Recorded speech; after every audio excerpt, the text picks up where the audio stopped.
মৰমৰ ছাত্ৰ ছাত্ৰীসকল, আজি আমি আলোচনা কৰিম স্থানাংক জ্যামিতিৰ অনুশীলনী 7.2 অংকবিলাক। আমি প্ৰথমতে 1 নম্বৰ অংকটো সমাধান কৰিম। তো প্ৰশ্নটো মই এবাৰ কৈ দিছোঁ, ইয়াতে লক্ষ্য কৰা যে -1 7 আৰু 4 - 3 সংযোগী ৰেখাখণ্ডক 2:3 অনুপাতত ভাগ কৰা বিন্দুটোৰ স্থানাংক নিৰ্ণয় কৰা। তো তোমালোকে নিশ্চয় জানা 7.2ত আমি দুটা সূত্ৰ ইউজ কৰিব লাগিব। এটা হৈছে বিভাজনৰ সূত্ৰ আৰু আনটো হৈছে মধ্যবিন্দুৰ স্থানাংক। তো আমি এই অংকটো কৰিবৰ কাৰণে আমি বিভাজনৰ সূত্ৰটো ইউজ কৰিম। এতিয়া আমি এইটো সমাধান কৰিম। তো মই ইয়াত সলিউশন লিখি লৈছোঁ। তো প্ৰথমতে আমি এইটো সমাধান কৰাৰ কাৰণে প্ৰথমতে x1 y1 x2 y2 এই মানবিলাক উলিয়াই লওঁ। ইয়াতে লক্ষ্য কৰা এই বিন্দুটো প্ৰথম বিন্দুটোৰ পৰা আমি x1 y1 ৰ মান পাম, আকৌ এই বিন্দুটোৰ পৰা x2 y2 ৰ মান পাম, আকৌ যিটো অনুপাত দি আছে সেই অনুপাতটো আমি m1 m2 ধৰিব লাগিব। দ্যাট মিন্স 2:3 এইটো m1 আৰু m2 ধৰিব লাগিব। তো আমি ইয়াত এনেকৈ লিখোঁ যে ইয়াত x1 ৰ মান কি হ'ব? x1 ৰ মান আমি -1টো ধৰিব লাগিব। -1 আকৌ y1 ৰ মান কি হ'ব? y1 ৰ মান হ'ব 7। আকৌ যদি আমি ইয়াতে লিখোঁ m1 ৰ মান কি হ'ব? m1 ৰ মান হ'ব 2। এইখিনি বুজিব পাৰিছা? আকৌ x2 ৰ মান কি হ'ব? x2 ৰ মান হ'ব 4। y2 ৰ মান হ'ব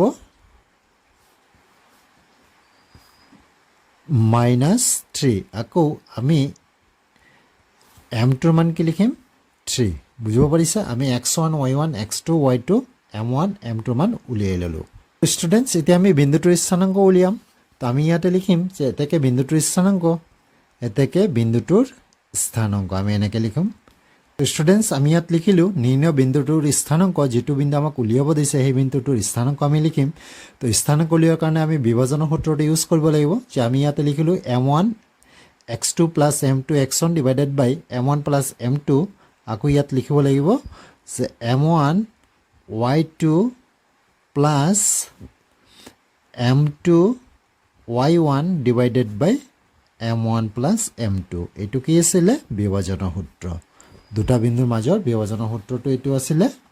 তো এতিয়া আমি মানবিলাক বহুৱাই দিম। তো ইয়াতে লক্ষ্য কৰা m1 ৰ মান আমি কি লিখিছোঁ? যে m1 মান আছিলে 2। আকৌ m1 x2 ইনটু আছে, আমি ইনটু দিলোঁ। আকৌ x2 ৰ মান কিমান আছিলে? 4 প্লাছ m2 ৰ মান আছিলে 3 ইনটু x1 ৰ মান আছিলে -1। আকৌ তলত আমি কি লিখিব লাগিব? 2 + 3 এইটো পিনে আকৌ কি লিখিব লাগিব? যে m1 ৰ মান আছিলে 2 ইনটু y2 ৰ মান কি আছিলে? -3 ব্ৰেকেট দিলোঁ, প্লাছ m2 ৰ মান আছিলে কিমান? m2 ৰ মান আছিলে 3 ইনটু y1 ৰ মান আছিলে 7। আমি এইখিনি লিখি দিলোঁ। আকৌ তলত লিখিব লাগিব 2 + 3। তো এতিয়া আমি বিভাজনৰ সূত্ৰ লিখি কিনে মানবিলাক বহুৱাই দিলোঁ। এতিয়া আমি এই মানখিনি সমাধান কৰিলে আমাৰ এনচাৰটো ওলাই যাব। চ' ইয়াত 2 + 3 5, 2 × 4 2 × 4 = 8, মাইনাছ প্লাছ মাইনাছ 3 × 1 = 3। আকৌ এইটো কি হ'ব? 5 3 × 2 = 6 -6 প্লাছ 3 × 4 = 21। এইখিনি আমি পালোঁ। এতিয়া চোৱা 8 - 3 আমি 5 পালোঁ। আকৌ তলত আছে 5। আকৌ এইটো চোৱা প্লাছ মাইনাছ 21ৰ পৰা আমি 6 মাইনাছ কৰিলে কিমান পাম? 15 পাম। আকৌ তলত আমি 5 লিখিব লাগিব। এতিয়া চোৱা এটা আমি কাটি দিলোঁ 1, আকৌ এইটো কাটিলে কিমান হ'ব? 3। চ' আমাৰ স্থানাংকটো কিমান ওলাল? 1 3। এতেকে নিৰ্ণয় বিন্দুটোৰ স্থানাংক আমি কিমান পালোঁ? 1 3। এইটো হৈ গ'ল আমাৰ এনচাৰ। তো এতেকে লিখিব এতেকে নিৰ্ণয় বিন্দুটোৰ স্থানাংক 1 3। ষ্টুডেণ্টছ, এতিয়া আমি 2 নম্বৰটো সমাধান কৰিম। তো কুৱেশ্যনটো মই ইয়াতে লিখি লৈছোঁ। চোৱা যে 4 - 1 আৰু -2 - 3 সংযোগী ৰেখাখণ্ডক সমত্ৰিখণ্ডিত কৰা বিন্দুকেইটাৰ স্থানাংক নিৰ্ণয় কৰা। তাৰমানে আমি কি বুজি পালোঁ? ইয়াতে দুটা বিন্দু দি আছে 4 - 1 আকৌ -2 - 3। এই বিন্দু দুটাক সমানে ত্ৰিখণ্ডিত কৰা বিন্দুকেইটাৰ স্থানাংক আমাক উলিয়াব দিছে। চ' আমি ইয়াতে প্ৰথমতে বুজি লওঁ। ইয়াতে লক্ষ্য কৰা মই এই বিন্দু দুটা আঁকিলোঁ। মই এইটো এটা বিন্দু ল'লোঁ, এইটো এটা বিন্দু ল'লোঁ। ধৰা এইটো 4 - 1, আকৌ এই বিন্দুটো ল'লোঁ -2 - 3। বুজিব পাৰিছা? এই বিন্দু দুটাক মই সংযোগ কৰি দিলোঁ।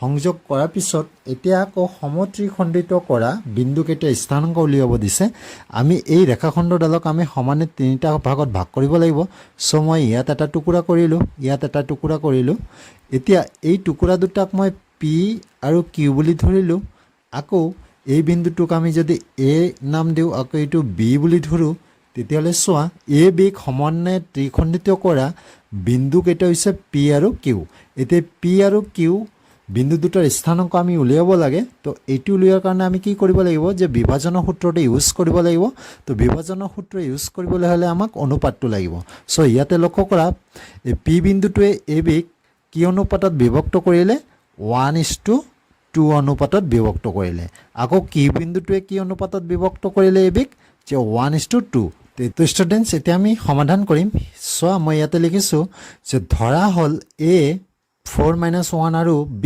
-2 -3 সংযোগী ৰেখাখণ্ড সমত্ৰিখণ্ডিত কৰা বিন্দুকেইটা p আৰু q এইটো আমি ধৰি ল'লোঁ দ্যাট মিন্স কুৱেশ্যনটোত আমাক যি দি আছে সেইমতে আমি লিখিলোঁ যে এই বিন্দুটো আমি a বুলি ধৰিলোঁ আকৌ এইটো বিন্দু আমি b বুলি ধৰিলোঁ আকৌ এইখিনি একে লিখিলোঁ জাষ্ট আমি যে বিন্দুকেইটাৰ নাম দিলোঁ p আৰু q তোমালোকে কেনেকৈ লিখিবা যে ধৰা হ'ল a 4-1 আৰু b -2 -3 সংযোগী ৰেখাখণ্ডক সমত্ৰিখণ্ডিত কৰা বিন্দুকেইটা p আৰু q চাই লিখিব পাৰিবা এতিয়া এতেকে চোৱা যেতিয়া p আৰু q এ a বিক সমত্ৰিখণ্ডিত কৰিলে দ্যাট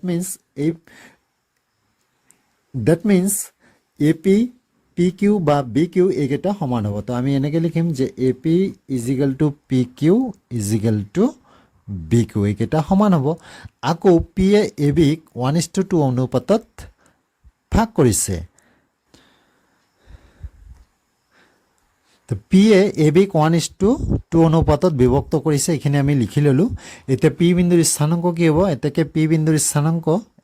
p বিন্দুৰ স্থানাংক আমি কি লিখিম বিভাজনৰ সূত্ৰটো লিখিব লাগিব স্থানাংক আমি বিভাজনৰ সূত্ৰটো লিখিলে কি হ'ব বিভাজনৰ সূত্ৰটো ইয়াত লিখি দিওঁ যে m1 x2 plus m2 x1 divided by m1 plus m2 আকৌ y মান উলিয়াবৰ কাৰণে আমি কি কৰিব লাগিব যে m1 y2 plus m2 y1 divided by m1 plus m2 এইটো আছিল বিভাজনৰ সূত্ৰ আমি লিখিলোঁ এতিয়া আমি মানবিলাক লিখিব লাগিব ইয়াতে লক্ষ্য কৰা p এ a বিক 1:2 অনুপাতত ভাগ কৰিছে দ্যাট মিন্স a বিন্দুটো হ'ব x1 y1 আকৌ b বিন্দুটো হ'ব x2 y2 সো ইয়াত আমি মানবিলাক লিখি দিওঁ আকৌ m1 plus m2 that means m1 ৰ মান হ'ব 1 আকৌ m2 ৰ মান হ'ব 2 তো আমি m1 ৰ মানটো লিখিলোঁ 1 plus 2 আকৌ ইয়াত m1 x2 1 into x2 ৰ মান আমি কিমান লিখিব লাগিব যে এই বিন্দুটোলৈ লক্ষ্য কৰা যে x2 মান হৈছে -2 ইয়াত আমি -2 লিখি দিলোঁ প্লাস m2 ৰ মান হৈছে 2 আকৌ ইনটু দিলোঁ x1 মান হৈছে 4 এইখিনি আমি লিখি দিলোঁ আকৌ এপিনেও লিখিব লাগিব 1 plus 2 আকৌ m1 ৰ মান 1 into y2 ৰ মান y2 মান হৈছে -3 সো আমি -3 লিখিলোঁ প্লাস m2 ৰ মান হৈছে 2 আকৌ y1 ৰ মান আমি লিখিব লাগিব -1 এইখিনি আমি বহাই দিলোঁ জাস্ট মানকেইটা আমি লিখি দিলোঁ এতিয়া আমি এইখিনি সমাধান কৰিলে আমাৰ আনসাৰটো ওলাই যাব p বিন্দুৰ স্থানাংক 1 plus 2 3 আকৌ 1 গুণ 1 আকৌ একলো 2 পূৰণ কৰিলে কিমান পাম 2 -2 প্লাস 2 4 গুণ 8 আকৌ এইটো কিমান হ'ব 3 গুণ 3 -3 আকৌ মাইনাস এ প্লাস এ মাইনাস 2 গুণ 2 তলত আমি কিমান পালো 3 তো এখানে আমি পালো এতিয়া চোৱা 3 এ থাকিলে প্লাস এ মাইনাস 8 ৰ পৰা 2 মাইনাস কৰিলে আমি কিমান পাম 6 পাম আকৌ এইটো কিমান হ'ব minus A plus that means 3 আৰু 2 প্লাস কৰিলে আমি কিমান পাম -5 পাম ন ইয়াতে 3 থাকিলে আকৌ এইটো আমি কাটিলে কিমান পাম 2 3 গুণ 6 তাৰ মানে কি ওলাল 2 আকৌ ইপিনে ওলাল -5/3 এইখিনি আমি মান পালো কাৰ মান পালো যে p বিন্দুৰ স্থানাংকটো আমি কিমান পালো 2 -5/3 তো নিশ্চয় বুজিব পাৰিছা তো এইকেনেকৈ আমি p ৰ মানটো ওলাই ললো এতিয়া আমি q ৰ মানটো উলিয়াব লাগিব তো আমি লিখি ললো যে এতিয়া কিউ বিন্দুৰ স্থানাংক আমি মধ্যবিন্দুৰ স্থানাংক সূত্ৰ লিখি দিলো x1 + x2 ডিভাইডেড বাই 2 আকৌ y1 + y2 ডিভাইডেড বাই 2 ইয়াতে লক্ষ্য কৰা p আৰু b ৰ মধ্যবিন্দু হৈছে q সো p বিন্দুটো হ'ব x1 y1 আকৌ b বিন্দুটো হ'ব x2 y2 সো ইয়াত আমি x1 x2 আকৌ y1 y2 ৰ মান লিখিব লাগিব সো x1 ৰ মান হ'ব 2 আকৌ x2 ৰ মান হ'ব -2 তো আমি ইয়াত মানটো লিখি দিলো যে 2 x1 ৰ মান আমি 2 লিখিলো আকৌ x2 ৰ মান আমি -2 লিখিলো ডিভাইডেড বাই 2 আকৌ y1 ৰ মান আমি লিখিলো -5/3 প্লাস y2 ৰ মান আমি লিখিলো আমি ইয়াত -3 আকৌ তলত আমি 2 লিখিব লাগিব না এতিয়া আমি এখানে সলভ কৰিলে আমাৰ আনসাৰটো ওলাই যাব তো ইয়াতে লক্ষ্য কৰা 2 2 লিখিলো প্লাস মাইনাস মাইনাস 2 -2 আকৌ ইয়াত চোৱা তলত 2 থাকিলে আকৌ এটো আমি লসাগু ললে কিমান হ'ব 3 লসাগু -5 প্লাস মাইনাস 3 দি টু ইনটু কৰিলে কিমান হ'ব 9 তো আমি এখানে পালো এটা 2 - 2 0 হৈ যাব তলত 2 আকৌ এখানে কৰিলে কি হ'ব মাইনাস প্লাস পাছলৈ এটো প্লাস কৰিলে কিমান হ'ব 14 তলত 2 আকৌ আমি তলত 2 লিখিব লাগিব এতিয়া চোৱা এটো আমি 2 দি 14 ক কাটিব পাৰো যে 2 দি 14 ক কাটিলে কিমান হ'ব 7 সো ইয়াত লক্ষ্য কৰা 2 দি আমি 0 ক ভাগ কৰিলে 2 0 হ'ব আকৌ ইয়াতে কি থাকিলে -7 বাই কিমান থাকিলে 3 তো আমাৰ আনসাৰ কিমান হ'ল 0 -7/3 তো আমি কিউ বিন্দুৰ স্থানাংক পালো 0 -7/3 আকৌ পি বিন্দুৰ স্থানাংক পালো আমি 2 -5/3 তো নিশ্চয় বুজিব পাৰিছা তোমালোকে আনসাৰ এটো লিখি দিবা পি বিন্দুৰ স্থানাংক এটো লিখিবা আকৌ কিউ বিন্দুৰ স্থানাংক এটো লিখি দিলে আমাৰ আনসাৰটো হৈ যাব স্টুডেন্টস এতিয়া আমি 4 নম্বৰ অংকটো সমাধান কৰিম কোৱেশ্চনটো মই ইয়াত লিখি লৈছো চোৱা কোৱেশ্চনটো কি দি আছে এবাৰ পঢ়ি লও -16 বিন্দুটোৱে -3 10 আৰু 6 - 8 বিন্দু সংযোগী ৰেখাখণ্ডক কি অনুপাতত ভাগ কৰিব আমি কি বুজি পালো যে -16 বিন্দুটোৱে -3 10 আৰু 6 - 8 বিন্দু সংযোগী ৰেখাখণ্ডক কি অনুপাতত ভাগ কৰে এটো আমি উলিয়াব লাগে তো প্ৰথমতে আমি এটো বুজিলো ধৰা -3 10 এইটো বিন্দু আকৌ 6 - 8 এইটো বিন্দু আমি ধৰিলো এতে এই বিন্দু দুটা সংযোগী ৰেখাখণ্ডক -16 বিন্দুটোৱে কি কৰিলে দুটা ভাগত ভাগ কৰিলে এপিনে এটা ভাগ আছে এপিনে আন এটা ভাগ আছে সো এই ভাগ দুটাক কি অনুপাতত বিভক্ত কৰিলে এটো আমি উলিয়াব লাগে তো আমি ইয়াৰ পৰা এখিনি আমি k ধৰিলো আকৌ ইয়াৰ পৰা এখিনি আমি 1 ধৰিলো দ্যাট মিন্স অনুপাতটো আমি k:1 বুলি ধৰি ললো নিশ্চয় বুজিব পাৰিছা সো -16 বিন্দুটোৱে -3 10 6 - 8 বিন্দু সংযোগী ৰেখাখণ্ডক k:1 অনুপাতত বিভক্ত কৰিছে এটো আমি ধৰি ললো তো এতিয়া আমি সমাধান কেনেকৈ কৰিম সোৱা আমি ইয়াতে লিখি লম যে সমাধানটো আমি এনেকৈ কৰিম যে ধৰা হল -16 বিন্দুটোৱে -3 10 আৰু 6 - 8 বিন্দু সংযোগী ৰেখাখণ্ডক k:1 অনুপাতত ভাগ কৰিছে এটো আমি এনেকৈ ধৰি ললো তো স্টুডেন্টস আমি ইয়াত লিখি ললো যে ধৰা হল -16 বিন্দুটোৱে -3 10 আৰু 6 - 8 বিন্দু সংযোগী ৰেখাক k:1 অনুপাতত ভাগ কৰিছে আমি অনুপাতটো ধৰিলো k:1 তো এতিয়া আমি বিভাজনৰ সূত্ৰটো লিখি দিম বিভাজনৰ সূত্ৰটো কি আছিল যে আমি এই বিন্দুটো লিখিলো যে -16 এতে কে লিখিলো ইয়াত ইজিক্যাল টু বিভাজনৰ সূত্ৰটো আমি ইয়াত লিখি দিও তো স্টুডেন্টস আমি বিভাজনৰ সূত্ৰটো লিখি ললো ইয়াত এতিয়া আমি মানবিলাক বহুৱাই দিম তো ইয়াতে চোৱা x1 ৰ মান কি হ'ব x2 ৰ মান y1 y2 ৰ মান কি হ'ব ইয়াতে -3 10 এটো x1 y1 হ'ব আকৌ 6 - 8 x2 y2 হ'ব আকৌ m1 ৰ মান হ'ব k আকৌ m2 ৰ মান হ'ব 1 তো আমি মানবিলাক বহুৱাই দিও ইয়াতে লক্ষ্য কৰা মানবিলাক আমি লিখি দিও k + 1 লিখিলো আকৌ m1 ৰ মান k লিখিলো into x2 ৰ মান আমি কি লিখিব লাগিব 6 k into 6 plus m2 ৰ মান আমি লিখিব লাগিব 1 into x1 ৰ মান -3 আকৌ m1 plus m2 that means k plus 1 m1 ৰ মান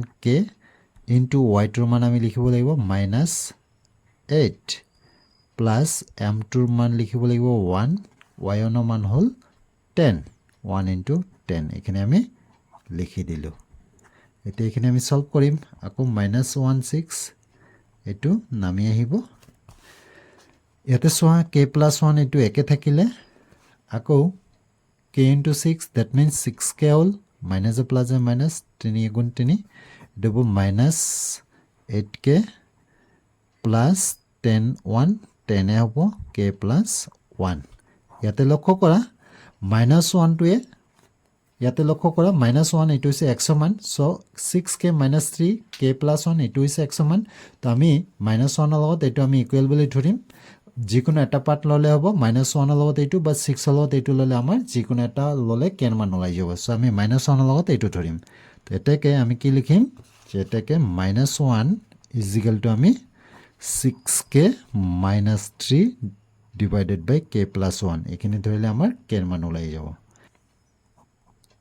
তো এবাৰ আমি এটো ক্ৰস পূৰণ কৰি দিম -1 ৰ লগত এটো পূৰণ কৰি দিম আকৌ 6k -3 এপিনে লিখিলো যে -1 ৰ লগত এটো পূৰণ কৰিলে হ'ব -k